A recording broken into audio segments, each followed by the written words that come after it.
दोस्तों नमस्कार, जय श्री कृष्णा, जय श्री राधे। दोस्तों आज हम बात करेंगे मकर लव राशिफल अप्रैल 2021। अप्रैल का महीना मकर राशि वालों के लिए यानी कैप्रिकॉर्न साइन वालों के लिए कैसा जाने वाला है। आपकी लव लाइफ, आपकी मैरिड लाइफ कैसी रहेगी, आइए जानते हैं। दोस्तों लव राशिफल शुरू करें उससे पहले आपको बता दें, हमारा लव राशिफल चंद्र राशि के आधार पर होता है, कुंडली वाली राशि यानी मून साइन के अनुसार होता है। तो उसी के अनुसार इस लव राशिफल को देखें व सुने। अगर आपको चंद्र राशि पता नहीं है तब आप इसे नाम राशि के अनुसार भी देख व सुन सकते हैं। आइए शुरू करते हैं आपका लव राशिफल। अप्रैल का महीना बेहद खास है। क्यों खास है? क्योंकि 5 ग्रहों के राशि परिवर्तन होंगे इस महीने में, और छठवां तो चंद्रमा है। चंद्रमा 2.25 दिन में ही नक्षत्र राशि परिवर्तन करता रहता है। हर दिन नक्षत्र परिवर्तन करता है चंद्रमा। तो ग्रहों के हर प्रकार से परिवर्तन आपके जीवन में बहुत सारे परिवर्तन लाते हैं, चाहे वो नक्षत्र परिवर्तन हो, चाहे वो राशि परिवर्तन हो। तो बहुत कुछ परिवर्तन लाते हैं। तो ये 5 ग्रह जब राशि परिवर्तन करेंगे तो आपके जीवन में तो बहुत कुछ परिवर्तन आएंगे। आपको डेली लव राशिफल भी हम देते हैं इस चैनल पर, क्योंकि ये चैनल लव राशिफल के लिए ही है, लव लाइफ के लिए ही है, केवल और केवल रिलेशनशिप के लिए ही है। तो इसीलिए चंद्रमा के आधार पर वो दिन बताते हैं आपको, आज का दिन कैसा जाएगा, कल का दिन कैसा जाएगा डेली लव लाइफ में। लेकिन यहाँ पर पूरे महीने का हाल बताते हैं, महीने में क्या क्या होने वाला है। सिंगल हैं तो क्या स्थिति रहेगी, और किसी के साथ में रिलेशनशिप में है तो क्या स्थिति रहेगी। एक्स्ट्रा मैरिटल अफेयर के लिए रिलेशनशिप के बारे में भी बात करते हैं, और आपकी मैरिड लाइफ, इन सभी के बारे में जानते हैं। 5 ग्रहों के राशि परिवर्तन, गुरु का परिवर्तन, शुक्र का परिवर्तन, सूर्य का परिवर्तन, बुध का परिवर्तन, मंगल का परिवर्तन, 5 ग्रहों के राशि परिवर्तन, बहुत कुछ खास है। आइए जान लेते हैं कि क्या खास होने वाला है। सबसे पहले बात करेंगे जो लोग सिंगल हैं उनकी। अगर आप सिंगल हैं तो सबसे पहले जरूरी है कि आप किसी से बातचीत करें। अब मान लीजिए सिंगल हैं और महीने भर एक कमरे में बंद हैं, तो कहाँ से दोस्ती होगी। मतलब बाहर जाइए, घूमिए फिरिए, और कोई पसंद आएगा, कोई बात करेगा, तभी तो दोस्ती होगी। और दोस्ती होने से पहले बातचीत करना जरूरी है। अब बातचीत आप इंटरनेट के थ्रू भी करते हैं, व्हाट्सएप, फेसबुक इत्यादि इत्यादि, किसी भी सोशल साइट पर आप कोई भी काम करते हैं, कोई भी वहाँ पर चैटिंग करते हैं किसी के साथ में, तो यहाँ पर आपके हर प्रकार से, क्योंकि बृहस्पति आपके राशि से निकल करके द्वितीय भाव में विराजमान हो जाएगा 6 अप्रैल से। 6 अप्रैल के बाद में आप जितनी बातें बोलेंगे वो लोगों को बहुत ज़्यादा प्रभावित करेंगी। समझदार इंसान, बहुत ज़्यादा समझदार इंसान, बहुत ज़्यादा ज्ञानी इंसान, ऐसा उन्हें लगेगा सामने वालों को। और जब ये बातें लगेंगी तो वो आपसे प्रभावित हो जाएंगे, और प्रभावित हुए तो दोस्ती का हाथ बढ़ाएंगे। अब दोस्ती का हाथ बढ़ते ही, क्योंकि आपके लिए तृतीयेश बनते हैं बृहस्पति, तो आपकी दोस्ती हो जाएगी। लेकिन जो दोस्ती होगी, आपके पार्टनर की उम्र अगर आपसे बड़ी है, मतलब वो एज में आपसे बड़े हैं, तो आपके साथ में दोस्ती कर लेंगे, और छोटे हैं तो दोस्ती नहीं करेंगे। छोटे हैं तो दोस्ती नहीं करेंगे।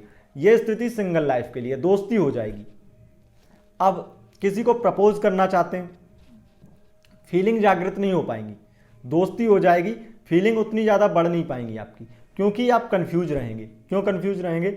स्थिति सबसे ज़्यादा कंफ्यूजन की इसलिए है कि आप एक व्यक्ति को पसंद करते हैं, एक व्यक्ति से प्रभावित हैं, एक व्यक्ति आपकी ओर प्रभावित हो रहा है, लेकिन आपका दूसरे पर भी ध्यान जा रहा है। मतलब आप एक व्यक्ति पर अपनी निगाहें नहीं रखे हैं, आपका ध्यान 2 तरफ जा रहा है, 2 दिशाओं में जा रहा है।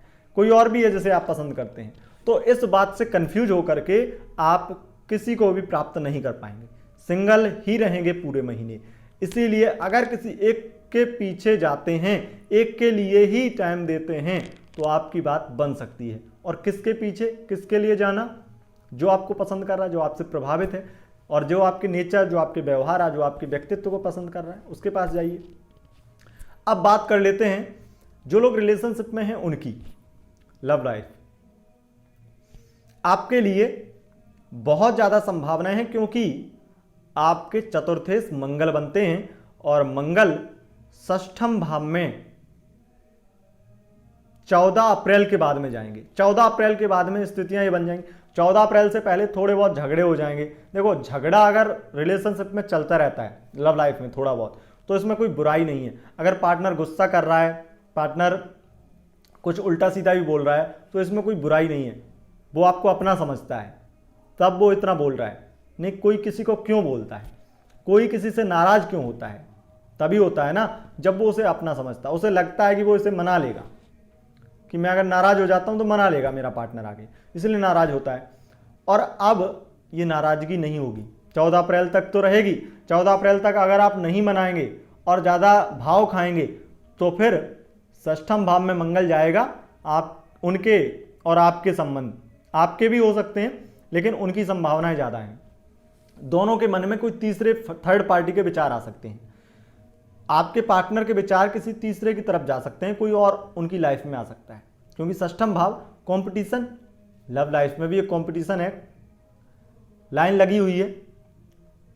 अगर कोई व्यक्ति किसी को भाव नहीं देता है तो वो कहीं और अपनी स्थिति खोजने लगता है, किसी और व्यक्ति को देखने लगता है। अब बहुत सारे लोग इस बात से सहमत नहीं होंगे।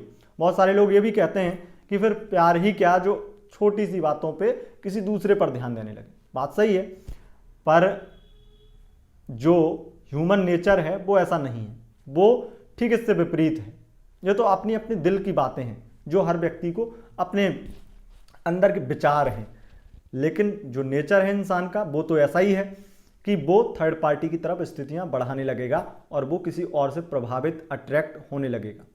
कोई और जो आपके पार्टनर को आपके हाथ से, आपकी लाइफ से छीन कर ले जाएगा 14 अप्रैल के बाद।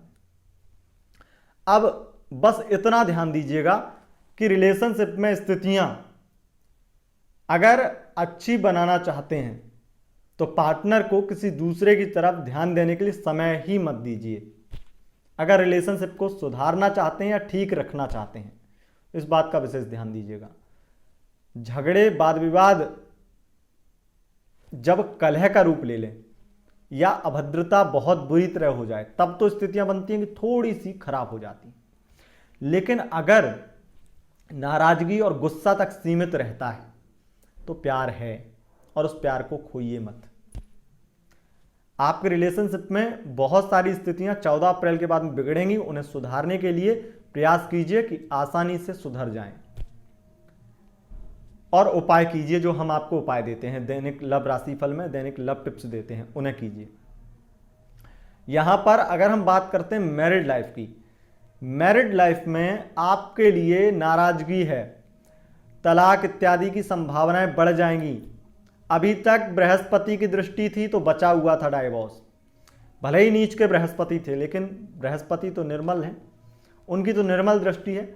मैरिड लाइफ में डाइवोर्स बचा हुआ था, लेकिन अब अगर आपकी कुंडली की स्थितियां भी डाइवोर्स की तरफ इशारा कर रही हैं, डाइवोर्स हो जाएगा। और अगर डाइवोर्स आप बचा लेते हैं तो तब भी नाराजगी रहेंगी। थर्ड पार्टी की स्थिति मैरिड लाइफ में भी रहेगी। आपके पति, आपकी पत्नी किसी दूसरे पर भी ध्यान दे सकती हैं। उसके साथ साथ आपकी जो वाइफ है बहुत ज्यादा इमोशनल हैं, वो आपकी छोटी छोटी बातों से हर्ट हो सकती है। उन्हें किसी भी प्रकार से ऐसी बात मत बोलिए जो बहुत ज्यादा उन्हें बुरी लगे। इस वजह से मैरिड लाइफ में आप उन्हें फिर और दूर कर लेंगे अपनी लाइफ से। अगर वो किसी के साथ इन्वॉल्व हैं, थर्ड पार्टी के साथ में, तो उनके साथ में लगाव उनका और बढ़ जाएगा। अगर आप बहुत ज़्यादा गुस्सा, बहुत ज़्यादा अग्रेसिव होकर के बहुत ज़्यादा उल्टा सीधा बोलते हैं, इस चीज़ का ध्यान दीजिएगा। और एक्स्ट्रा मैरिटल अफेयर में थर्ड पार्टी की प्रॉब्लम बहुत ज़्यादा बनेगी। आपका पार्टनर आपको छोड़ भी सकता है, इसलिए किसी भी प्रकार से अपने पार्टनर का विश्वास मत तोड़िएगा। विश्वास मत तोड़िएगा और अपने पार्टनर से दूर होने की कोशिश मत कीजिएगा, ब्लॉक मत कीजिएगा। बार बार अगर ब्लॉक करते हैं, नाराज होते हैं, तो स्थितियां बिगड़ सकती हैं एक्स्ट्रा मैरिटल अफेयर में। थर्ड पार्टी की प्रॉब्लम यहां भी है। उसके साथ साथ अगर आपकी रिलेशनशिप में नॉर्मल स्थितियां हैं, सिंगल हैं या मैरिड अनमैरिड किसी भी रिलेशन में हैं, तो वहाँ पर अगर नॉर्मल स्थितियाँ हैं तो इतनी ज़्यादा स्थिति खराब भी नहीं नजर आएगी। अगर कुंडली की स्थितियाँ बहुत अच्छी हैं और सब कुछ अच्छा चल रहा है आपका भी, तो आपके लिए कोई भी चीज़ लागू नहीं होगी। अगर और अच्छी स्थितियों को देखना चाहते हैं तो ये 3 राशि के पार्टनर होने चाहिए। कौन? एक वृषभ राशि, दूसरी कर्क राशि और तीसरी कन्या राशि। अगर इन राशियों के पार्टनर हैं तो ऐसी कोई बुरी स्थिति आपके जीवन में नहीं आएगी, आपकी लव लाइफ में नहीं आएगी। तो यह थी दोस्तों आपके लिए जानकारी मकर लव राशिफल की। अगर आपको यह लव राशिफल पसंद आया है, इस वीडियो को लाइक करें और अपने दोस्तों के साथ शेयर करें। चैनल पर पहली बार आए हैं तो चैनल को सब्सक्राइब करके बेल आइकन प्रेस करें। बहुत बहुत धन्यवाद दोस्तों, नमस्कार।